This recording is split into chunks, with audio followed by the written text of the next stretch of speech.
Back when I was younger, me and my friends loved to go fishing. Once we got our licenses at 16, we were out almost every weekend trying new lakes and rivers. Our parents didn't really care as long as we checked in and stayed safe. For this reason, my uncle let us borrow his cabin on Lake of the Woods up in Minnesota. It was a small 2-bedroom place right on the water. This happened when we were 19, the summer after our first year of college.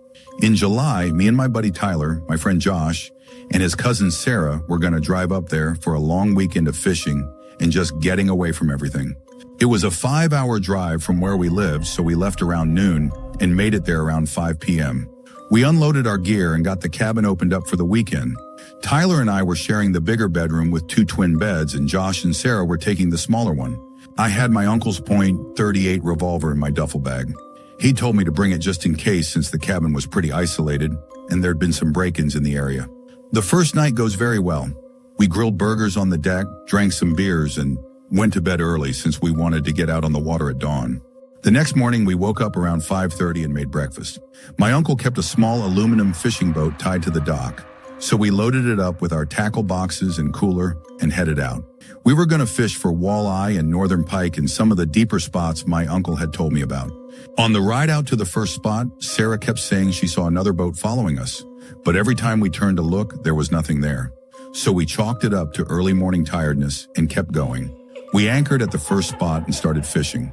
After about an hour, Josh caught a decent-sized pike, maybe 8 pounds. We were having a good time, joking around and enjoying the weather. That's when I saw it. Another boat, maybe 200 yards away. 2 people in it, both wearing dark clothes and baseball caps. They weren't fishing. They were just watching us. I pointed them out, and everyone else saw them too. Tyler yelled over, asking if they needed help or anything, but they did not respond and kept watching us. We decided to move to a different spot because it was getting weird. We pulled up anchor and motored about half a mile to another location my uncle had marked on his map. We fished there for another 2 hours and caught a few more fish. The other boat never reappeared, so we figured they'd just been some locals checking us out. When the sun started getting high and the fish stopped biting, we decided to head back to the cabin. While we were loading up the boat, I noticed something carved into one of the dock posts. It looked fresh, like someone had done it recently. It was a symbol I didn't recognize, kind of like an X with a circle around it. I pointed out to the others, and Josh said it was probably just some kids messing around. We brought our fish inside and cleaned them in the kitchen sink.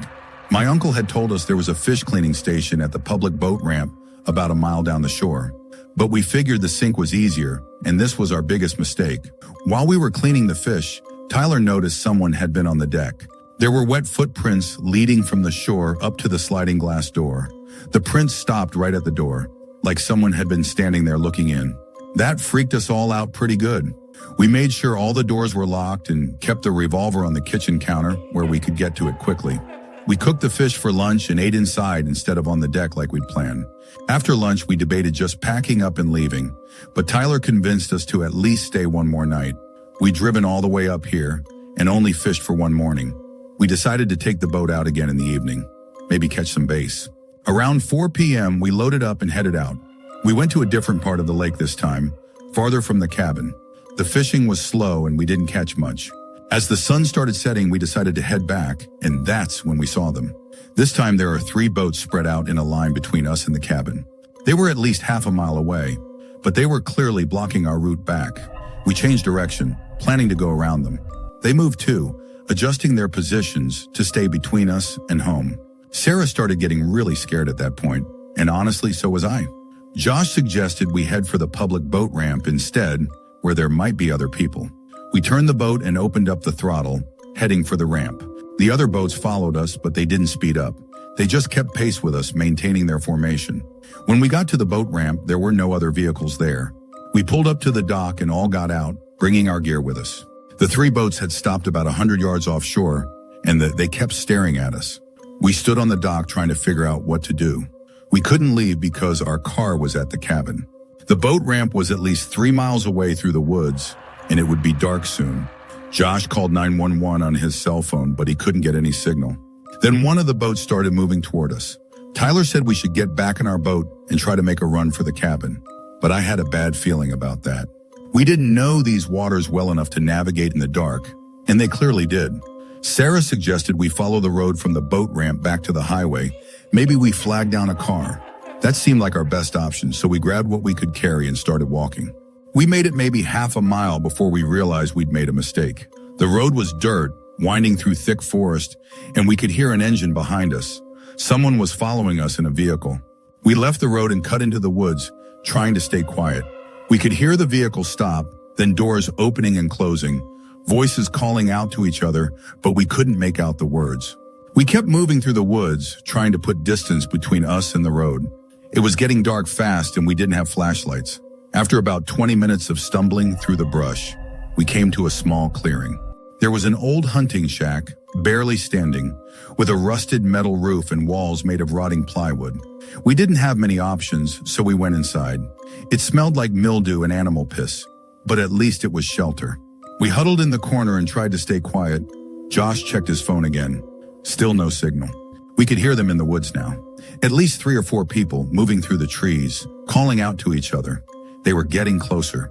I pulled out the revolver and checked it. 6 rounds, that's all we had. Tyler found a rusted piece of rebar on the floor and picked it up. Josh had a pocket knife. Sarah was trying not to cry. We could hear them clearly now because they got more closer. They were laughing, talking about the kids from the cabin and how they shouldn't have come here. One of them said something about teaching them to mind their own business. I looked through a gap in the wall and saw flashlight beams cutting through the trees. They were maybe 50 yards away, spread out in a line, sweeping through the woods. They were going to find us. I whispered to everyone to get ready, that we might have to run or fight. Sarah asked if we should just give up, just talk to them, and explain we were just fishing. But I'd heard what they said. These weren't people looking to have a conversation. One of the flashlights swept across the shack, and I heard someone shout. They'd found us. I heard their footsteps running toward the shack. I raised the gun and aimed at the door. "We're armed," I shouted. "Leave us alone or I will shoot." After some time, they started laughing. Someone said, "You think we give a shit?" The door got kicked open. A man stood there silhouetted by flashlight beams behind him. He had something in his hand, a bat or a club. I fired. The sound was deafening in the small space.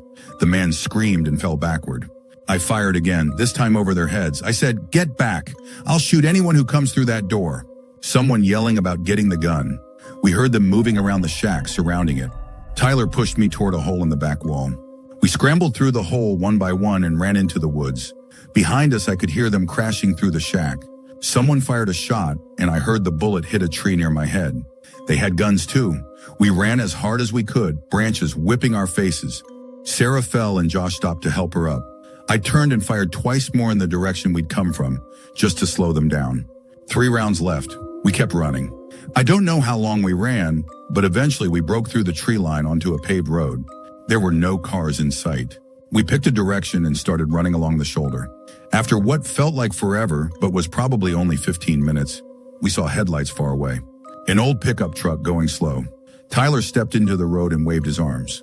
The truck stopped. An elderly man rolled down his window, looking concerned. "You kids all right?" We all started talking at once, trying to explain. He held up his hand. "Get in the truck, now." We climbed into the TR Cuck and he drove off. I kept watching behind us, expecting to see vehicles chasing us, but the road stayed empty. He drove us to a gas station about 10 miles away and told us to call the police.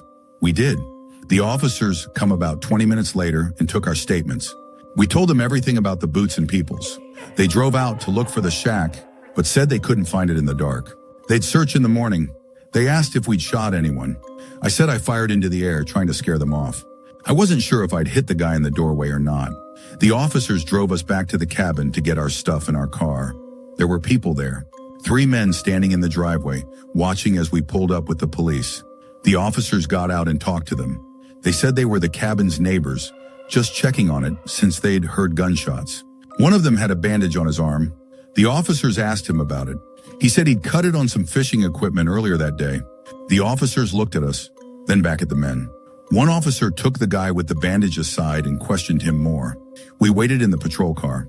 After about 20 minutes, the officers came back and said the men claimed they didn't know anything about any incident in the woods.